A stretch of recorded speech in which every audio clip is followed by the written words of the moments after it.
wishes from you guys, and it really does mean a lot to see that kind of stuff. Yeah, I'd been feeling kind of sick, but then I had to work through the weekend, and working long hours while sick kind of made it worse, but I'm feeling mostly better now, quite a bit better, so good news, back and better than ever. Anyways, today wanted to get into talking about the NBA Finals and my predictions for the NBA Finals. First, I want to talk about, just because I think it's not as interesting of a story, really, the Golden State Mavericks series. This was always going to be an uphill climb for the Mavericks, and I'm glad that they at least didn't get swept. They got one win in Game 4 to prevent a complete sweep, which is good. And they kept it semi-close through a lot of the games. But, yeah, this was always going to be a tough nut to crack for Dallas. And I don't think anybody really predicted the Mavericks to win. And as you can see, really, the rebounding and the assists, I don't know what Dallas needs to get some better rebounders this offseason. They need to get some guys who can just go up and get the ball and secure it and bring it down, because they don't really have that type of glass cleaner type guy right now. But there is this one interesting thing I saw. I'm gonna pull that up right here. It was the career accolades for the starting five for each team in the series.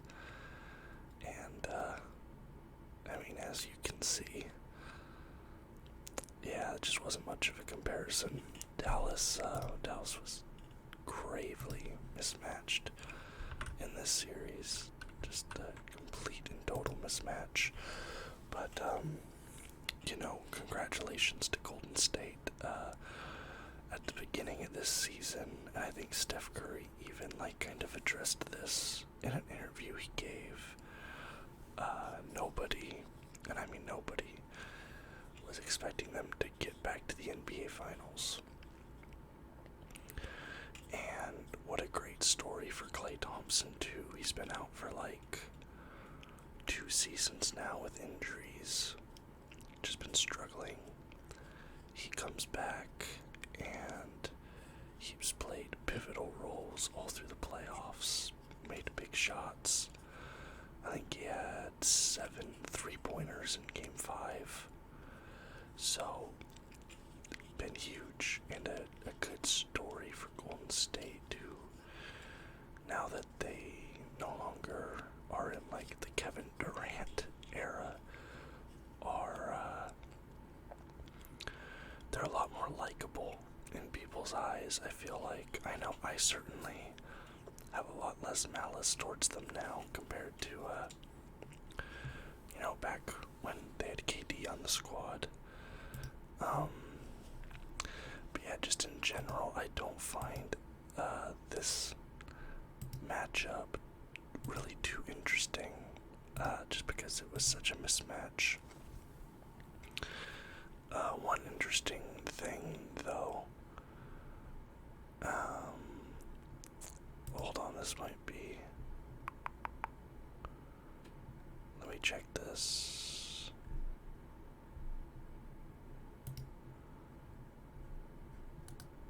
It's apparently, Gary Payton Jr. might be able to return for the NBA Finals. But it's like super up in the air and not very concrete, so maybe just disregard that. Okay, but the more interesting, the more hard-fought series from the conference finals. Also, Steph Curry was the first ever recipient of the newly minted Magic Johnson Western Conference Finals MVP award. So historically, they've not given MVPs for conference finals, but they have started now doing that. One in the East, one in the West. The one in the West is the Magic Johnson Award, and Steph Curry is the first ever recipient of that award. Okay, now to the Heat versus the Celtics. This was a series. Let's pull this up here. This was a series that was really all over the place. As you can see, through the first 4 games, we're trading back and forth. So, Miami wins 11 points, maybe not a blowout, but then the Celtics get a 25-point blowout game 2. Game 3, Miami wins by 6, but then a 20-point blowout again for the Celtics. And around game 4, I started to get a little bit nervous for the Heat, because when they were winning, they were only winning very tight games. Very tight games. But when they were losing, they were getting completely blown out. And what that tells me is that there is a discrepancy in talent between the two squads. That tells me that Boston has a higher ceiling on their talent, and that if they're all clicking, they can perform much more strongly than the Heat did, obviously. Then the Celtics are the first to win back-to-back games in this series. When they win Game 5. Now, Game 5 in this series was a big deal for a few negative reasons, at least when it comes to the Heat.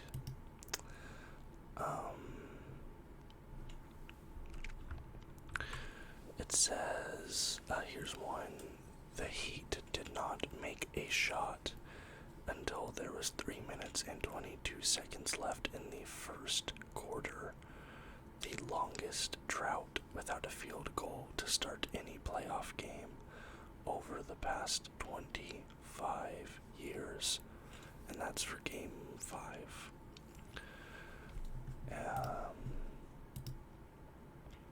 Then the starting 5 for the Heat. Where is it? Starting 5 from the Heat in that Game 5. Was it Game 5? Oh, this is actually Game 4. Excuse me. That last one was about Game 4 as well.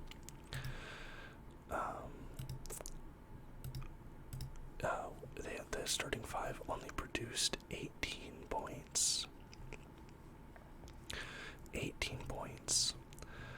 And there's this stat: the last time a team's starting 5 scored as few points in a playoff game as the Heat just did was the same day Adolf Hitler ordered the invasion of Hungary, which was Game 2 of the 1944 NBL Finals. It wasn't even the NBA yet, it was the NBL. But then problem was Game 5, you had a bad Jimmy Butler individual performance. Jimmy Butler, 13 points on only 4 of 18 shooting in that Game 5. And then you also had Strus, who had 0 field goals, and Lowry didn't score any. Now, Lowry was playing hurt for a decent chunk of this series, so I can't really rag on Kyle Lowry too bad there, but yeah, after Game 4 it just kind of turned, and the Heat put in a monster performance in Game 6 to force that Game 7, but they basically took all the wind out of their sails, and they ended up losing Game 7 by a score of 100-96. Yeah, Jimmy Butler, they were down to 30 seconds left. Jimmy Butler just misses what probably should have been an easy layup. I'm gonna watch the clip again real fast. I can't show you guys the clip because I'll get just copyright striked and the video will get taken down. Oh no, it was a 3-point shot, that's right. Okay, so Jimmy pulls up for 3, brick basically wide open, and then it goes back to Boston, 98-96, 12 seconds left.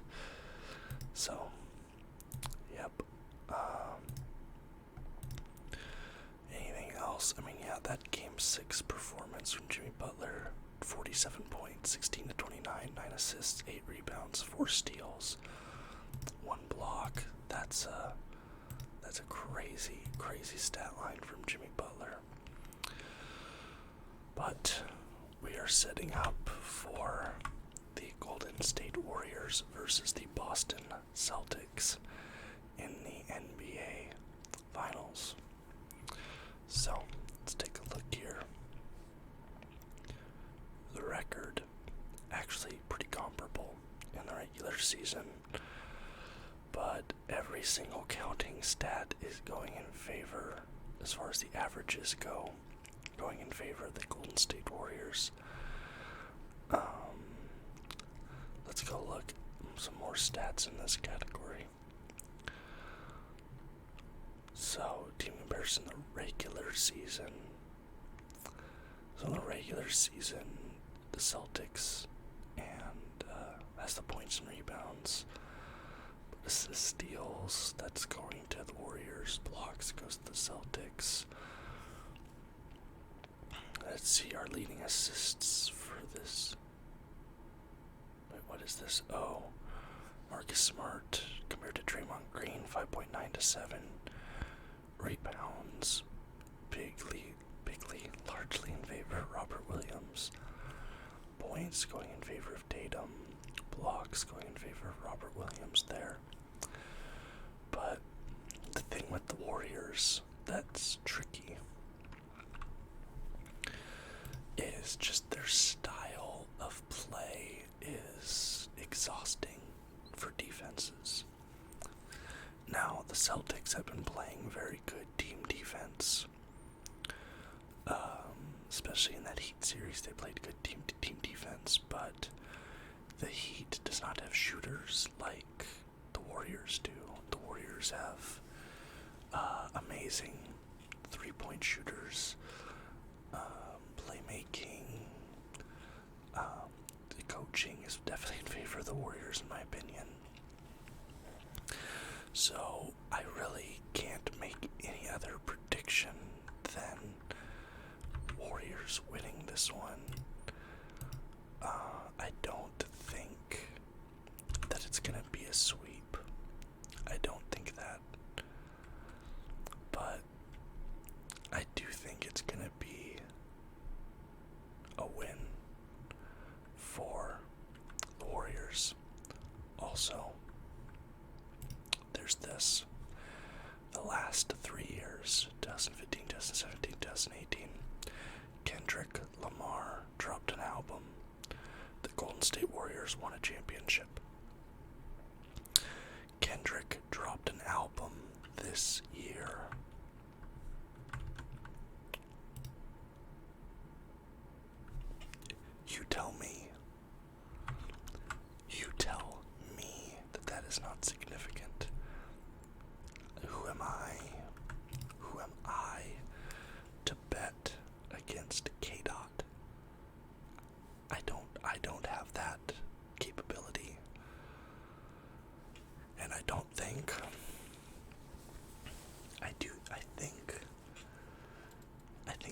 storyline perspective, I would maybe prefer the Celtics to win this series. Like, thinking about it, I think I'd feel happier about the Celtics winning this series. Just because I do have like an innate hatred of the Warriors. But I don't see the Celtics winning it. I just don't. I don't think they're going to have enough to get past Curry, Clay, even like Jordan Poole. You got Draymond on defense, Wiggins. I just don't think they have enough. And I think it's going to be Warriors in 6. Warriors in 6. That is my prediction for the NBA Finals. Book it. Lock it in. Anyways, guys, thank you so much for watching. And thank you guys again so much for all the nice comments yesterday. It means a lot to me. Let me know in the comments down below what you think is going to happen in these NBA Finals. I'd love to hear your thoughts. What do you think about my predictions? Again, Warriors in 6. But if you liked the video, please leave a thumbs up. Subscribe to the channel for more content just like this. Hopefully, every single day.